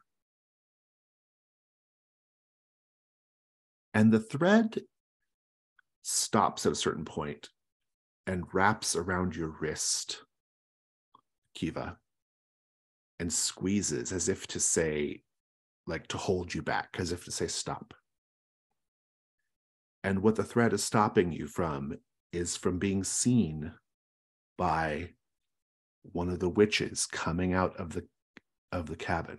She has the same kind of stag skull mask as Una and Udo's father. And she comes out and she goes to a little pond that's off map, but she kind of goes over there.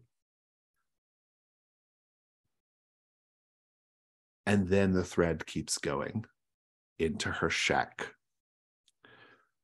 where there is a trapdoor. And you can open the trapdoor and the thread will keep leading you down. Is everyone following at this point? Yeah, I'm right behind Kiva. Boss was right I- there. I will try to make a fake mask if I can. What do you mean, a fake mask? They have like these horn, the skull. like Yeah, the okay, yeah. I will try to fashion something that maybe just from a distance and like it doesn't hold up, but something that like We'll may see. at first glance look like, oh, this is one of us. we'll cross that bridge when we get there. Yeah. Good. The trapdoor leads to a ladder. You can go down the ladder. And you're in a cave tunnel. There are candles lit, helpfully, so you can more or less see your way through. The thread gives off its own light as well. You follow the tunnel for a bit, and it opens up into a large kind of like, I would say it's kind of a storage space. There are like big crates and things stacked up in one corner of this little cave space. And then it leads up to a door. The thread wraps around your wrist very, very tight, Kiva, as if to say, this is where you wanted to go, but you should not go in. But of course, perhaps you do go in, Kiva. Perhaps only you go in. Do you open the door and go in? Oh, heck yeah. Yeah, sure. Kiva, you will see a room that is quite large. It's a large cavern space, in the center of which there is a shoddy wooden altar encircled with runes scratched into the rocky floor. Rusty hooks are fixed to the walls, connected with colorful strings of red, yellow, blue, violet, orange, white. Some are narrow threads, some are thick yarn, some are woven from plant fibers or extracted from cows' guts. They traverse the room in a pentagram.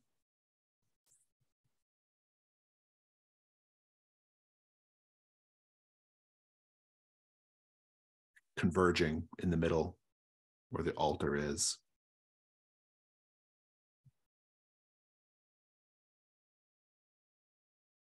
From deep somewhere else in the cave system, you hear the mooing of the cow.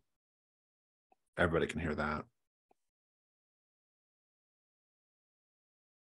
Kiva, only you have gone in. One of the witches approaches you. She says, "You are not what I expected for the sacrifice.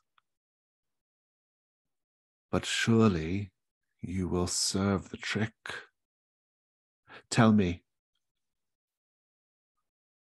are you loyal to the seamstress? Do you wish to look upon her terrible cloth-shrouded visage at the end of your days? Is that why you have come here?" Sure. Then please, lay upon the altar. We shall bind you. We shall make our preparations. And as this all happens, I say, it was some doing to come here. Finding you on my own was difficult. Oh, I see that you are tying me down. Ah, is that a ritual dagger that you have there? So as they are, I know that this is the end of me, but I'm going to try and pass along as much information to my friends as I can while they're doing this.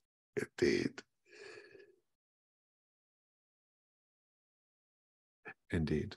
What is everyone else doing right now?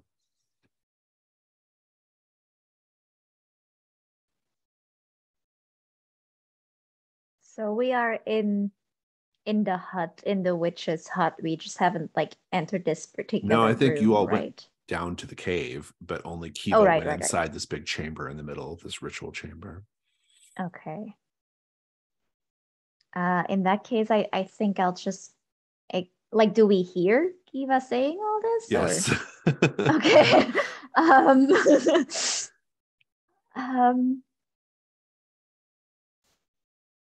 I think we have to try and stop the ritual, even if it may be too late to save Kiva. But yeah, I think Quinn is going to glance at them and say, well, let's hope we get to do this one again too. And go in and stop it if she can. And that's where I think the last ruin comes from, Kiva.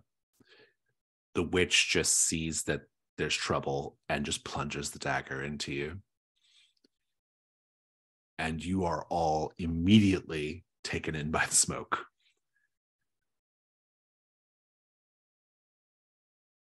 But Kiva's not with you. I think we see Quinn, hands still out. You can almost see the black energy that was her arcane bolt that was getting ready to fire. It's still crackling, and she's reaching out to nothing. And then she realizes that she's reaching out to nothing. And she just hangs her head and says, but we're supposed to do it again. It's all right, we get to do it again.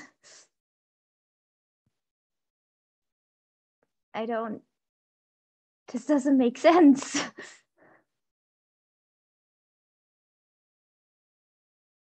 You will see Helgir looking at you down the road, waving his hand to greet you. And I think we'll just end there today. We'll figure out what Jim's going to do for the finale character-wise before next week. But you know a lot. You've learned a lot about what's happening.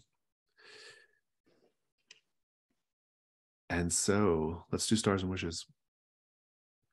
Whoever wants to go first, take it away. I have a star. Every single cycle, the welcoming committee comment has been my favorite thing the entire time. I love that bit. Kiva was great. I really like the lean into the sacrificing yourself.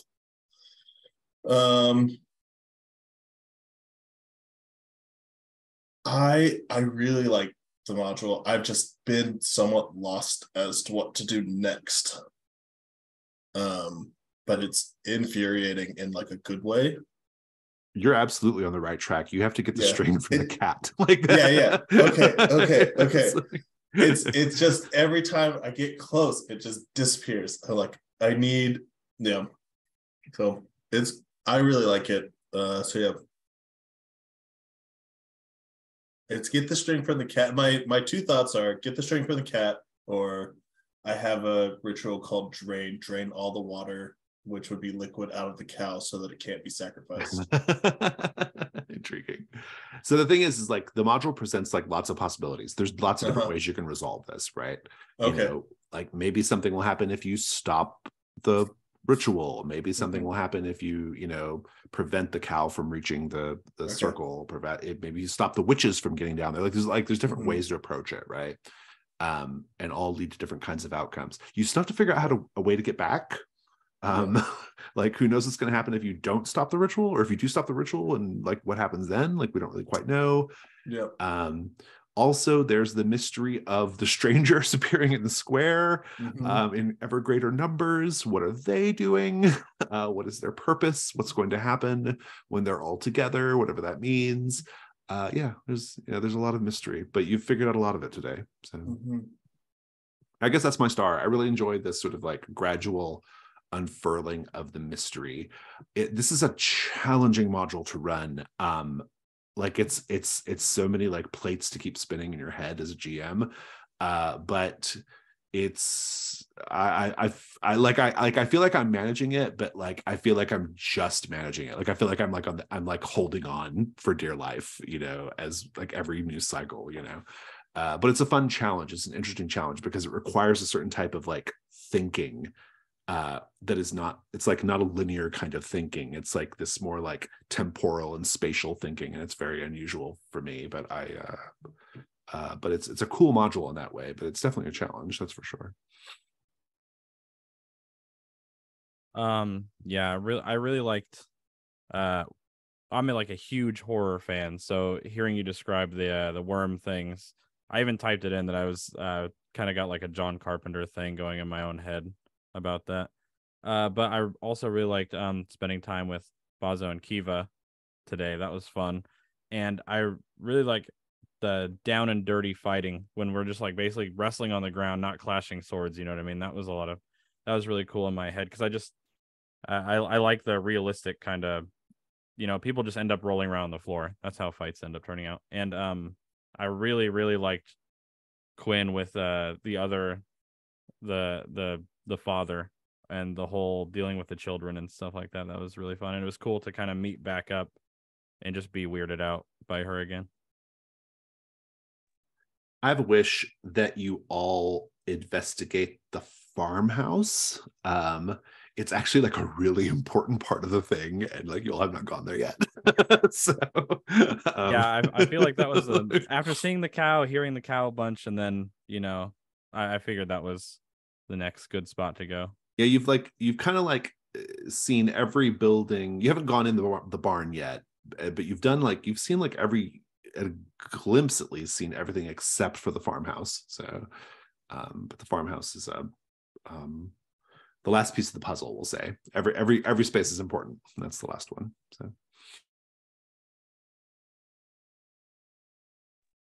but yeah, I thought everyone did a really good job just in general with like just kind of like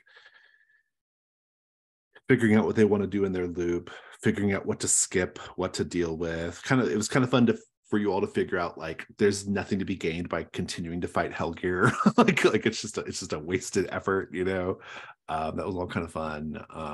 Really enjoyed that. I like Jim. I like your little playing the tin whistle for the strangers. That was a good scene in my head. I liked I do enjoy Basso's continued fascination with the cat and the string. Like it's right there. Like you need it, you want it. You have all the clues telling you need this, and you just have to like do it. That is the most like real life interaction with a cat. That is just like that is totally how that works. Yeah, exactly. Yeah. But yeah, just good times all around. It was really fun. I also enjoyed the stuff with Quinn and the twins. That was really fun. And I really love that scene with Valen in the pit with the worm creatures. That was just so ghoulish. Good. So, yeah, I don't know. Maybe it's just the way you describe that stuff. It's just great. So star for that. Please gross me out more. Those two cycles back to back were just really good. Yeah, and I want to give a big star to Jazzy for Quinn. Like just one of those moments where Quinn was like, said something to the effect of, "Oh, looks like we've taken on more children again," or something like that. And I'm like, there's some background stuff that if we were to keep playing, I would want to know more about, or maybe not. I don't know. But just that kind of glimpse of like, oh, this is a thing that always happens when I go on adventures, is children attach themselves to me. But clearly none of them are around anymore. So I don't know what that means. But that was a great bit, a moment I really enjoyed right there. Yeah. I mean, yeah. And the funny thing is that like Jason started you because like you end our loops every single time you looped us and had the smoke. We were all like, just that next thing, that would be the answer.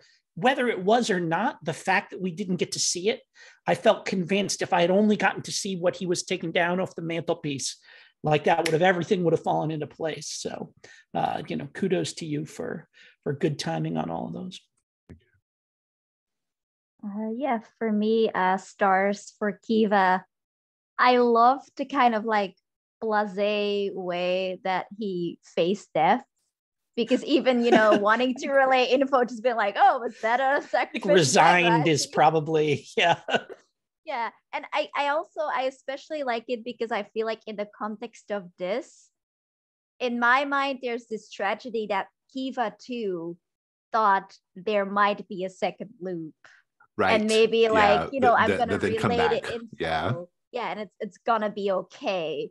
Which was exactly what Quinn was thinking. Like, okay, I'm gonna stop it, but it's gonna be fine. And I really do like the way that this twisted everything, and suddenly we realize, no, it's not fine. Everybody there else are consequences. Yeah, everybody else that died came back. So yeah, exactly. Like Quinn's like, I saw this child die, and now, like, I mean, I saw blood. I saw a lot of blood. It wasn't good, and I saw them, being attacked, and it's fine. So I think Helgir's been really killed multiple times. I was going to say, what did we kill Helgir like exactly. 3 friggin' times this session or something so like that? Yeah. I really like that. And also, this was just the dice, but I love it when the dice tell like a good story. I love that Kiva literally said, like, I didn't want to do this. And then they die because they did the thing that they were trying, that he was like trying to stave off and not do. And I think that's like just such a movie moment for like a character to be like, this is the last resort. I'm pulling out the big guns, and then it's too much. And as a player, I saw that 6 and I was like, of course. Yep. Yeah, exactly. And I just thought, yeah.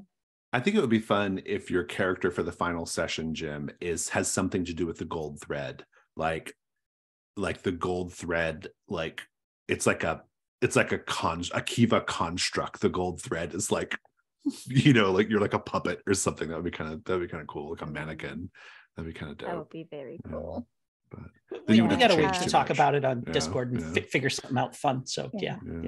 I just had a terrible thought about the people in the square that I think Quinn is going to want to investigate. They're very important to the overall story, and until Kiva like interacted with them, they have not been interacted with much, despite the fact that they are like very important. I mean, and I'm just gonna, sorry, go ahead.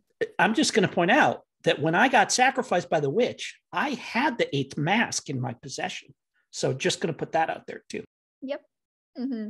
Yeah, I think that's sort of what my thought related to, like, oh, why is there more and more? Oh no. Oh no. So yeah, I'm very excited to find that out. But the rest of my stars, for Valen, I kind of like that Valen was just like, so like almost like in the background, just being like, where am I needed? What do you need me to do? Which I think is always a very good like sense to take for a player, to just sort of see like, where can I help the most, or where do I sort of fit in? And I feel like it fits who Valen has been up until now, which I think also says a lot about about him. For Bezo, I also just love the cat thing. I just, it's so funny to me because Bezo is like this really like armored person who's just like looking very intimidating. And it's like, this cat for the life of me. Which is just the funniest bit. Well, I love the thing that you can't climb the tower because you don't have your it's like, no, I'm defeated by this tower. Which is just great. And for Jason, I really love how easily you like roll with the punches. Me being like, oh, I'll use the portal. I use the door ritual in sort of this, I think maybe unconventional way, by making, a person intangible for a second, which is not technically what it says it can do, but I kind of like that you're like, yeah, that's still the spirit of it, and I'm gonna at least you try, but I will up the ante if it goes wrong, which is just a way of GMing that I really like. When they're like, yeah, you can try, but the wilder you go, the wilder I'm gonna go, which I think is very fun. And I think in general also stars for everyone for the Devil's Bargains, and also very interesting, I thought, when people accepted and didn't accept. I always think that's very cool and very like changes and shapes the way that we did the story. And for wishes, yeah, I want to see if Quinn's theory is correct. I kind of hope it's not. I mean, Quinn hopes it's not. I hope that it is. And I want to see where this takes us now that it's taken such a dark turn for the other survivors. Mm-hmm. I have a wish as well that I mean, I think like I kind of know what the deal is with the guy removing something from the threshold of the door. You can kind of think on it for a little bit and kind of piece together what's probably going on there, you know, like what that's about. But like especially now that you know what is in the beneath the town, you know. But it's still interesting to see like if that will be a thing, that if a part of the story that comes up again. So yeah, it's fun.